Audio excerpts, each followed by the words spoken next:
Welcome to a new episode of the Unfiltered Solopreneur. I'm Nikhil Vaish, your host, founder and CEO of BoostSolo. My next guest is on a mission to humanize sales in the world of AI. She's helping businesses blend cutting-edge technology with the personal touch that buyers crave. Denise, welcome to the show. Thank you for having me here, Nikhil. How are you doing? It's a pleasure. I'm doing very well, thank you. And I'm excited for our conversation. I am too. Thank you. I'm always curious about sort of the aha moment that leads people down the entrepreneurial path. So can you share a moment or the experience in your corporate career that sort of made you realize you were ready for a change and wanted more freedom, more flexibility, and more creativity, I guess? Yeah, so I had always envisioned that at some point in my life, I would own my own business. What that looked like, I didn't really know. I spent over 30 years in sales. And when COVID hit, I went through, like many did, a layoff. And when I encountered or experienced that layoff, it kind of really hit me hard. And what I realized in looking for over a span of a couple of years and looking for a new home, and I've been with this one company for over 11 years. So for me, it was, it really was very heart-wrenching. But what I realized, one, I was just a number, right? In the end, that's what it boiled down to. But the other was, as I was looking for a new home, most of the organizations from which I was engaging with or working for, they were all these organizations who are trying to adopt and adapt to AI technologies, but they weren't doing it effectively. Like in concept, the idea was great, looking at helping to augment salespeople, give them back more quality time so they could spend on higher value activities, but in fact, they weren't actually doing that. And so what I realized with was this was my opportunity. There were a lot of things that transpired. I was also stressed and sick, and my kids, I was turning 50 that year, and my kids were 10 and actually they were 8 and 12 at that time, or 8 and 13. I don't really know. It doesn't matter, but they were younger, right? And I realized that all of this was coming together at the perfect time when I knew that I could get back to a healthier lifestyle, being present and in the moment for my family, but also filling a gap and achieving something I'd always wanted to achieve. The gap itself was helping organizations to adopt and adapt to AI technologies, but in a way that we were still retaining the human element. And then, of course, I went through an evolution over the course of the couple of years, and now it's involved into a product offering that encompasses that, but is also much more. But I think for me, it was realizing that there were things that were coming together all at the right time.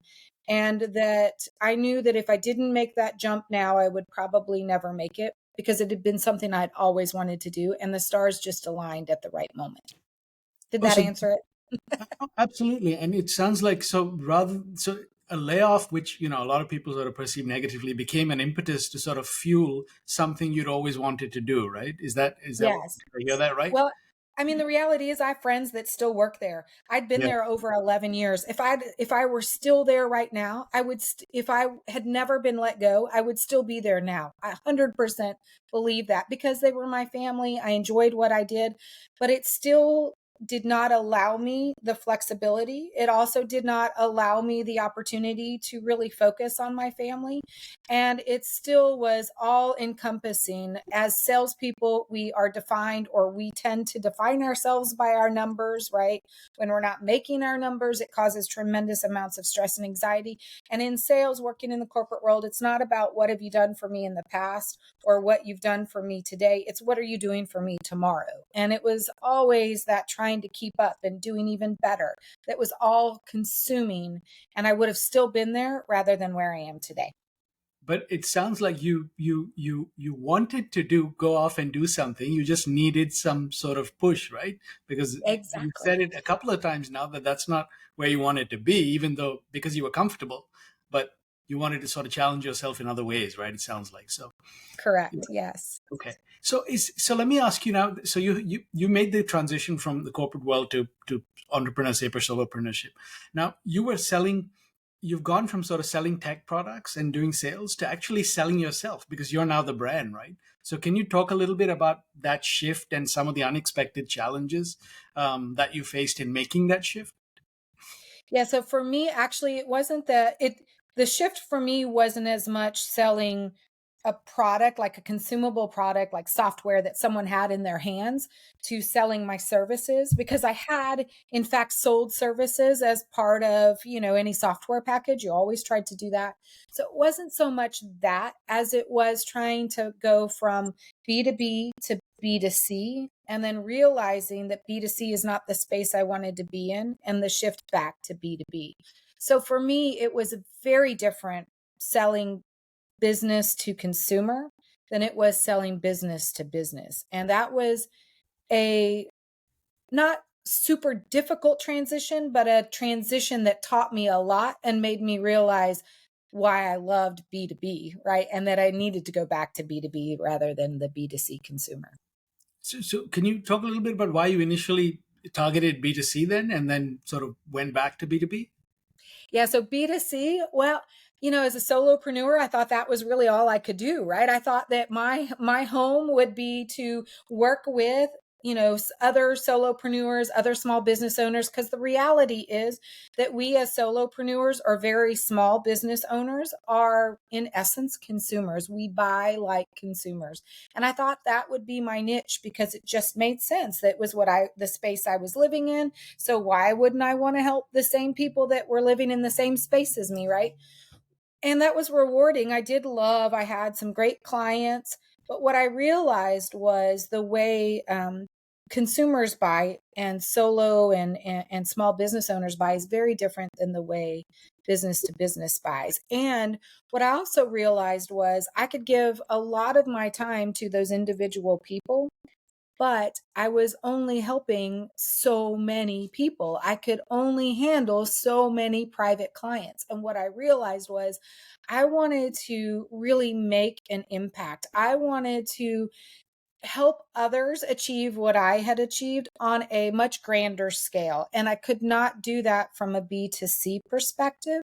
I had to be able to affect more people in the B2B space. So it was about affecting better change or more change amongst greater sums of people at one time. And it was also that the buying process is so very different. And I felt more comfortable and knew how to sell B2B rather than B2C. So I struggled a little with how to effectively do that, meet all of my goals in that B2C space. Yeah, that's interesting. I was speaking to somebody else too, who sort because initially when you start out, you think as a solopreneur, you're going to have a tougher time targeting corporations, right? Because they're these large behemoths, and if you don't have an organization behind you, so I totally get that. But that's part of the learning experience on this road, right? Um, Yep. so your brand focuses on humanizing sales, right, in the context of AI, which I think is very interesting. Can you talk about how you sort of came up with this positioning, and did you sort of were there any sort of challenges, obstacles that you faced in getting the message across? And Yeah. did you Well, do it right with both audiences? Sorry, B2C yeah, first, no, and no. So two things that I realized and why I chose this path. One was, or two experiences. So what I realized was I had been selling in the AI automation, machine learning space for quite some time. I knew how to speak that language. So my differentiator between myself and other sales reps was that I actually understood the products I was selling and the business problems we were trying to solve, which enabled me to have these really in-depth technical conversations without having to bring a software engineer. So I really this love or this passion for AI automation, machine learning was really fostered in that experience because I really started to understand, know, and be really excited with the way the technologies were evolving and being developed and released to us as consumers. But what I also realized was that in amongst all of that, in the organizations that I was working in, they were sending us all of the, or asking us to adopt all these tools that were some AI, some automation, some machine learning, but they weren't really giving us the tools as to how to effectively leverage them. So what I was finding was one of like, I think it's three problems. One was they were either sending them to us, asking us to leverage them, but not giving us the tools with which how to leverage them effectively. So that was one. The other was when we would try to adopt them, we would have too many other tools because the companies, the organizations would buy one tool to fit one niche solution that they were trying to solve to, and then they would buy others. So then you had a conglomerate of tools that had multi-functionality, and so they crossed over and no one really knew which one to actually leverage for what reasons and which one was actually best. So there was confusion and chaos. And then third, they were asking us to leverage those tools in a way that we could automate mundane tasks, right? Which that's awesome. Give us ways to do our job faster and better, but Right. also allow us, because we know sales, they spend usually over 70% of their time is spent on non-sales related activities. And in an era when we need to really focus on the human connection, you're asking us to leverage these tools that should take away all of those administrative tasks, or at least a majority of them, and allow us to spend our energies on the higher value human interaction, human connection activities. But in fact, what they were doing was asking us to do double, because they were asking us to have the tool do this activity, and then we were supposed to replicate that as well. So they wanted to get the biggest bang for their buck, which wasn't really what the tool was supposed to be purchased for, right? And so Right. I realized that we needed to, if we were going to see organizations not only retain their employees, but have them happy and actually producing, that we had to do a better job of helping them to adopt them effectively and use them such that it would really truly augment them and allow them to focus on the things that actually add value to the sales process. But then I actually realized that there was even a greater problem, which was that as we were adopting these automated tools, we were letting them run without any human intervention or human interaction. And we were devaluing sales as we know it today because we were not effectively engaging as we should. It's one thing to run a tool, and it's another to know how to navigate it, manage it, and leverage it such that you can engage as necessary, stop the tool when you need to, go back to it when you need to. And those are all the things that no one really knew how to do. And that was really my sole purpose for getting back to, teaching others how to leverage them effectively, but then really focusing on the human connection. Yeah, no, I love that. And you identified a couple of different problems there, right? All of which relate to humanizing, because corporations, I know, and I've been in large corporations where you sort of go and buy the new shiny object Yep. without understanding the impact it's going to have in terms of complexity. And just half the time it makes the people's job even harder. And as you said, it takes away from the high value activity, right? So I think Yep. it's a really important uh, um, area to focus on. So that makes a lot of sense to me. And so the market is really competitive, right? The landscape in terms of AI and sales and also coaching. So have you struggled to differentiate your brand, or how have you sort of gone about trying to do that? Actually, I haven't really had much difficulty in differentiating because there are Mm. not that many people who really are selling their services as a means to really help adopt and still focus on the human. It's either all AI or it's all the human or it's specific parts of the sales process. What I think has been the differentiator for me is not only the fact that I can do them both effectively, but the other is just my content.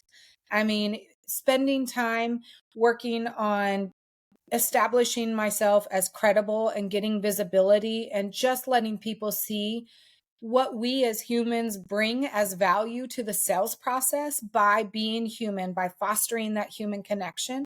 I share that in all of my videos and all of my content, primarily on LinkedIn. But that's really been, and that's where I've gained all of or earned all of my business has been through LinkedIn because of the way I have generated and really been able to, generate content really essentially. And so, because there's something akin to an AI frenzy now, right? I mean, every company I know just sort of added AI into whatever they were doing, whether they were doing it or not. So it sounds like you've sort of, because of technology seems to have taken a front seat, your differentiator seems to have become even more sharp. Is that, am I hearing that right? Yes, because I do think, I mean, there are lots of people who want you to use AI, and you should, Yeah, right? If you don't, right. you are going to be left behind. I mean, you know that yourself, having been in this space for a while. The differentiator is going to be those who actually leverage AI effectively. But therein really lies the problem is we have everyone wanting to hop on the AI bandwagon. And how do we do that in a way that, yes, we're leveraging it, we're augmenting us as salespeople, but we're still focusing on the human connection. It's no longer about know, like, and trust. It's know, like, and trust with credibility. Credibility in the past was inherent, right? It was because we as salespeople, our job was to educate our buyers. We no longer have to. In fact, not even have to. We no longer should or could or can educate our buyers because they're already educated enough. That credibility is now going to be in the value that we bring to them. And that value is going to be by actively listening, by being curious and asking questions, by really understanding their problem, getting the probable root cause, and then solving to their problem by understanding their needs and their wants, and really developing a proposal or a plan that gets them from point A to point B in the most effective way, not just from a tools and a function perspective, but also from a pricing perspective. And all of that can only happen when we're engaging as humans. AI can only do so much. True, and it can't fill the gaps that yeah, I use it all the time too, and I completely agree with you. It's like I always say, tell AI what to do, don't ask AI what to do, right? And people sort of Yes. seem to get that part wrong a lot. So let me ask you then. You're obviously much better versed in AI than I am, but how do you leverage AI automation in? Do you leverage it for your own marketing and branding? And can you give us some examples of how you sort of use that? Yeah, so I use it in a couple of different, actually more than a couple. I use it in several different ways. So I leverage Chat GPT and Perplexity. I love those tools. So I will use it as AI, as idea generators. I'll actually use it as though I'm having a conversation. I'll input information in there. This is what I would like to get your thoughts on. But by the way, before you give me your thoughts, ask me the questions that you might need to ask me in order to give me complete thoughts, right? And so then it'll ask me questions and I'll input it. It's almost like having a two-way conversation. So I'll use it from that perspective. I also leverage tools like Zoom Info and Seamless AI, because those are tools that allow you to really get to the right person, right? That understand their buying, understand the buying personas. They understand where the budget money is being spent. So it'll go and scrape all that information, whether we like that or not, right? It'll scrape that information from some of the activities that they're doing on the internet, give us back data, and enable us to just be better at connecting with the right people for the right projects at the right time. And Right. then I'll use automation tools like Outreach that allow you to put workflows together. The differentiator between how I use it versus how others use it, I'll create a workflow.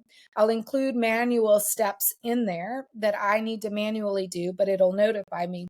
But the other thing is that I am continuously looking at how that workflow is progressing, so that as the workflow flows, if someone actually engages with that workflow, I know to stop it, to engage back if necessary, to send them a resource if necessary, and then maybe turn it back on if I need to, but I know when to stop it. Because the worst is when you get an email or a DM, primarily a DM, you get a DM, you've responded to that DM, and they didn't even know that you did. So they go back in and send yet another automated workflow process, and now you're like, wow, they just lost me as a potential client. There's, even if I was only remotely, I'm not at all interested now, because you just allowed a workflow to process through the entirety without actually engaging with it.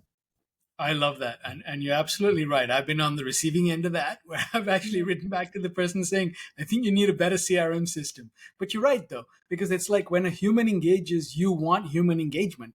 Yep. I understand you automate some steps along the way, but it's not. And I think that's a good lesson for people. It's not just automate and turn off brain, right? It's like you've got to be involved. And I love that you sort of make sure you go back and look at it through the entire process and step in when you need to. And I actually, include, as I mentioned already, manual steps. So it Yeah. forces me to have to engage in ways that maybe I wouldn't normally. Maybe it includes a phone call, or maybe it includes just a stop to forces me to go check and see what's transpired, right? Although I do that regularly, sometimes things slip through the cracks, right? And you just want to make sure you're always on top of it. So I make sure I put processes in place just to ensure that I am not letting it just flow, that I am engaging with it and making sure that it is doing exactly what I need it to do. Yeah, that's a good lesson I'm going to take away too, because I'm about to build like something in my CRM to automate some processes. But I love that. It's a great way to think about it and to set it up. So the other thing that I want to talk about is the pace at which things are moving and changing now. It's like, my head spins sometimes in terms of the updates and changes. And I know Claude had a new version today. Perplexity has now deepened their research capabilities. So how do you stay ahead of the curve on all of this? And how do you sort of make sure you're staying relevant and valuable to your clients? Well, that's just, I mean, we should be in growth mode all the time. I always say that if we're not growing, we're dying. And if the only way we can grow is if we are always consuming new information. So it's making sure that I'm following the right people, that I'm watching and reading the latest news, that I'm up to date on all the new releases, that I'm engaging with the right people who can provide me a lot of that information, right?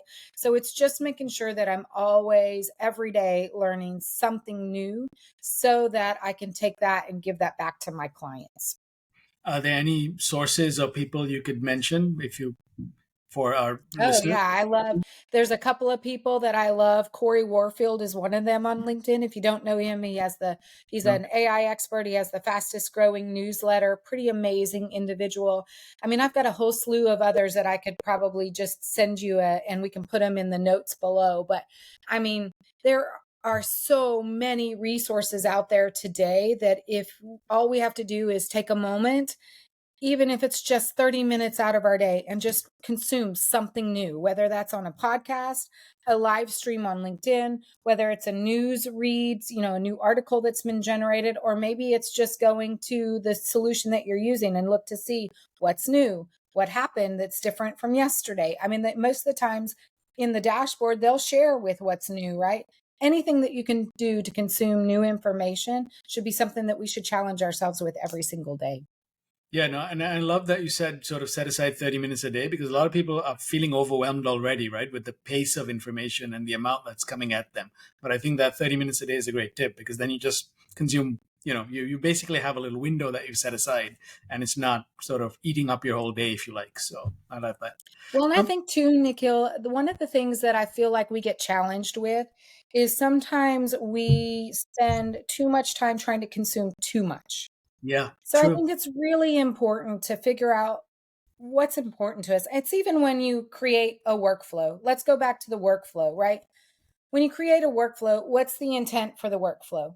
And walk backwards, right? If there's no goal or no intent, then don't create the workflow. It's very much the same with the information. What is it that you're trying to accomplish at the end of every day? For me, I always want to make sure that I'm up to speed with these specific solution areas. I don't need to know everything. I don't need to know, um, you know, what new airplanes are out with new technology. That doesn't matter to me unless I have an aerospace client that I'm trying to woo, for a lack of better way to describe, right? Or I'm working with them, right? Then I want to consume as much data around them in particular. But in general, the things that I am an expert in, that I want to continue to be an expert in, those are the things that I need to spend my time with. And the other things just become a rabbit hole. So when I Mhm. carve out that 30 minutes, I want to make sure I'm carving out that 30 minutes for the specific information that I need. And then any other information outside of that 30 minutes, then great. It's always great to expand your knowledge in other areas, like the newest technology on an airplane, but it's Sure. not, it's only when I have time to do that, because we have so many things that we have to do as solopreneurs, entrepreneurs. There's so many things that we have to accomplish in one day that we really have to prioritize and figure out what moves the needle for us so True. that we can continue to reach our goals. Yeah, I love that you added that because you're right. We have so much information coming at us today. And plus, we also have to have a life, right? Because you've got family, you've got friends. You can't just be sitting and trying to stay on top of everything. So talking about overwhelm, so many solopreneurs might sort of feel overwhelmed by the idea of incorporating AI into their sales process. So, what's one simple, actionable tip you'd give them to get started? And what's one common pitfall maybe that they should avoid?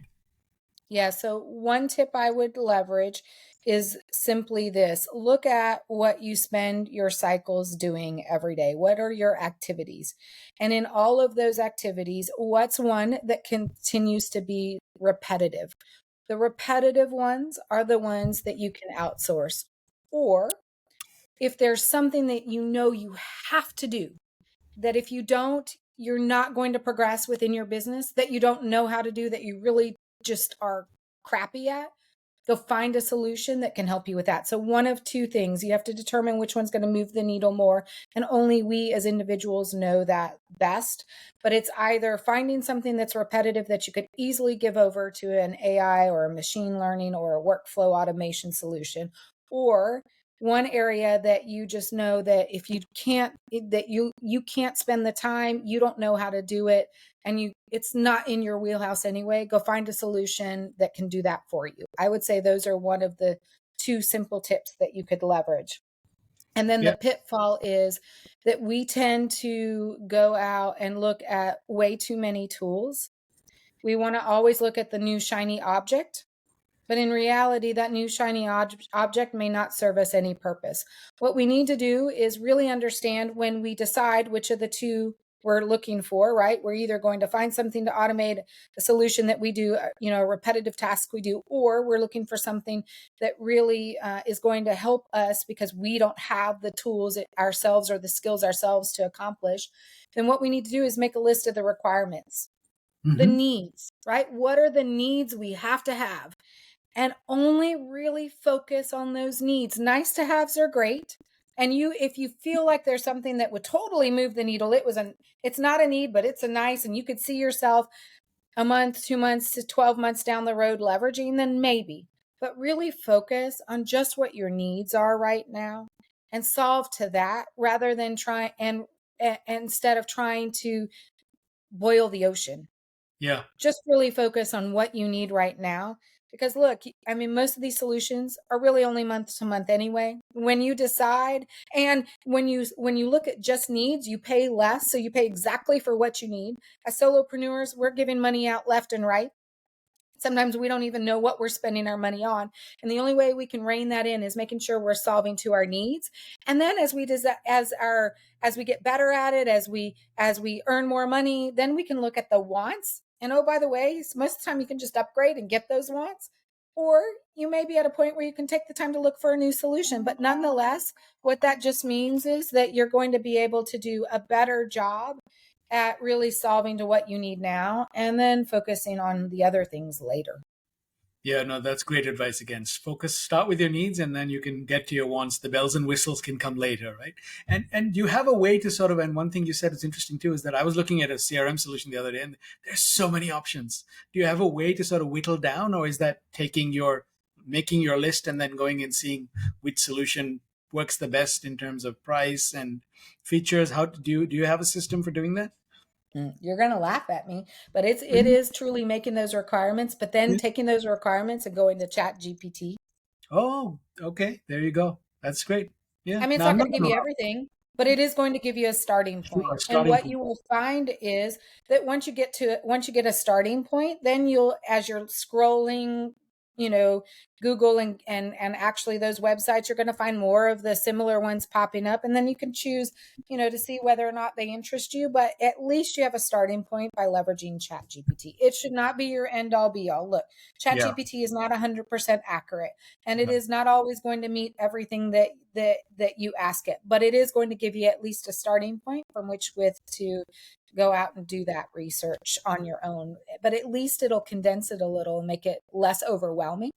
especially if you have your requirements. And oh, by the way, when you make a list of your requirements, you can put them in Chat GPT and say, okay, here's my business, here's what I'm trying to accomplish, here are the list of requirements I have. Do you have any other requirements you think I'm forgetting? And just see what it comes back with. And then you can adopt or not adopt. And then you can say, okay, here's my full list of requirements. Now tell me, based on the price range that I'm looking to spend, or maybe you don't know the price range, right? But whatever the parameters are you want to give it, and you'll be amazed at what it comes back with. And that's at least your starting point.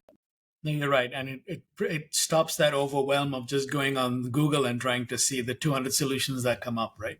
So, Yeah.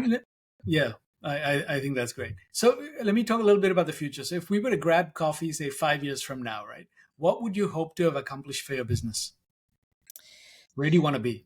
Yeah, so my vision is that I build a legacy for my family while elevating sales so that it becomes a noble profession again. So at the end of 5 years, what I'd love to be able to see is that I've expanded my business such that I have people working for me so that we are impacting change and really elevating sales so that it truly is a noble profession again, because I think we've done a very poor job of maintaining that. And in fact, we've devalued it so much so that anyone can be in sales. And I also would love to see that when I've expanded coverage for myself, that I'm actually spending more time with my family, that I'm actually doing the things that we love to do together, because we only get one shot with our kids. And time flies, right? So we got to make the best use of our time. So it's really about doing all I can to expand my business, support salespeople so that it becomes a noble profession while still being there and doing the things I love with my family. Because in the end, our memories, the impact that we make on our family is far greater than anyone else that we impact. Yeah, wise words. And actually, you said something which I hadn't even thought about, but in terms of, I love that you want to make it a noble profession again, because in some ways technology is sullied sales, right? Because it became scattershot. I mean, people are just, like you said, just sending stuff out, completely automating things, and you sort of lost the human touch in sales. So I love that you're bringing that back, and I think it's going to become a bigger differentiator in the world of AI, personally. So I'm with you. I Oh, at agree. least I hope it will. So. Um, I agree. I know it will. It will be the differentiator. It is, even today, it still is the differentiator. Yeah, true. And yeah, more so probably now that with the frenzy. So if you could offer one piece of advice to someone wanting to start their entrepreneurial solopreneur journey, what would you say to them? Oh, one tip is they're starting. I would say that whatever you decide your business to be, whomever your ICP is, whatever your why is, I would say that be solid in who you are, meaning don't allow imposter syndrome to creep in. Because first off, we are always going to evolve. When you start your business that you start today will not look the same in 12 months. I mean, you know that yourself, right? It will completely evolve because of our experiences, the engagement that we have, what we come to find out that the consumers actually need, right? Or whomever we're selling to, and our ICP. Once we get better at our messaging, that changes as well. So no matter what your business is to start, knowing that it's going to change, just focus on being you. We all have gifts that we have been given, that it is our duty and our right and our mission, it should be our mission, to share those gifts with others. What we think is just something small, someone else really values. And so it is really our job to be confident in who we are and what we can deliver, how we deliver it, who we deliver it to, all that will change, but just be confident in what you can deliver, because who you are and the value you bring and the gifts that you have to offer, people need. And as long as you stand true in that, everything else will fall into place as it should. Yeah, and actually, you might have just disclosed a recipe for beating imposter syndrome, which we all feel, right? Which is Right. stay true to who you are, figure out your niche and your areas of expertise, and stay in that lane, right? Because that will help you mitigate some of those fears that we all have when we go out on our own. It's part of being Yep. human, I think. So I love that. So, Denise, is there anything else you'd like to share with our listeners that we haven't covered? Yeah, I would just say that whether it's being a solopreneur, an entrepreneur, in sales, as a leader, majority of everything we do is mind space. And I do think it is so very important for us to truly, break free from that imposter syndrome, to see the sustainable success that we want for our business, to be able to achieve our goals and walk and live our mission or our vision. We really have to be within ourselves. We have to be in the right mind space. So whatever it takes for us to do that. I just had a conversation with someone the other day that said they don't have time to do daily devotionals or to journal or to even just sit outside. I can tell you that they may seek success for a short period of time, but they will not see sustainable success. We have to take care of ourselves. In order to be in the right mind space, we have to take the time, and we all take our time differently. Maybe we just sit out and meditate. Maybe we journal. Maybe we read the Bible and do daily devotionals. It doesn't really matter. But whatever that is for us, we have to every day just ground ourselves and put ourselves in the right mind space so that we not only see success for that day, and short-term success, but also sustainable long-term success. Yeah, no, I think that's really important because you're right. We don't have we colleagues and people who can sort of keep an eye on us in that way, right? When we're in the trenches of entrepreneurship or solopreneurship. So I think that's really important. So I love to end with what I call a rapid fire round. And I'm just going to throw five questions at you and just give me whatever comes to your mind. Okay. So if you could use AI to automate one part of your business that it can't currently do, what would it be? Oh my gosh. I would say note-taking. Oh, okay. Yeah, I haven't found good ones either. If you could Yeah. write a book about the future of sales, what would the title be? It would be human AI cells. So human HUM and then a capital AI. So human AI, human cells, SELLS. SELLS. Okay, love it. If you could create a business rule that everyone in your industry had to follow, what would it be? Be kind. I mean, the amount of people who are marching towards their goals, who have their mission in mind, that aren't kind of blow over you, who, there's a difference between being direct and being honest. There's a difference in being vulnerable and sharing too much. Nonetheless, it all boils down to just be kind. We don't know the people that we're talking to well enough to just make judgments or to assume certain things or to decide whether or not they're sharing too much or not enough. Just be kind, because I think in the end, our kindness is what will bring this world together in a time when we need it the most right now. Yeah, I couldn't agree more. What's the most human thing you've learned from working with AI? The most human thing I've learned is that you actually still have to talk to it as though you're a human. I mean, you still have to, if you want it to work effectively, you still have to treat it as though it's a human. Yeah, true. If you could have a billboard with one message to inspire entrepreneurs, what would it say? Billboard to inspire entrepreneurs with one message. I would say just go be yourself. Yeah, that's great advice again. Well, Denise, it's been a real pleasure. I've really enjoyed our conversation. You've sort of given us lots of wonderful advice and tips that I think our listeners will absolutely be able to put to use. So I appreciate that. Thank you so much. Thank you. And I appreciate, one of the things about being yourself is this quirky self that I have. Some people are serious, some people are quirky. Just live in it and enjoy it and allow it to be a part of you. And so I appreciate that you accepted my quirkiness and that we had such a great session. So thank you. Oh, it's been a lot of fun. Thank you.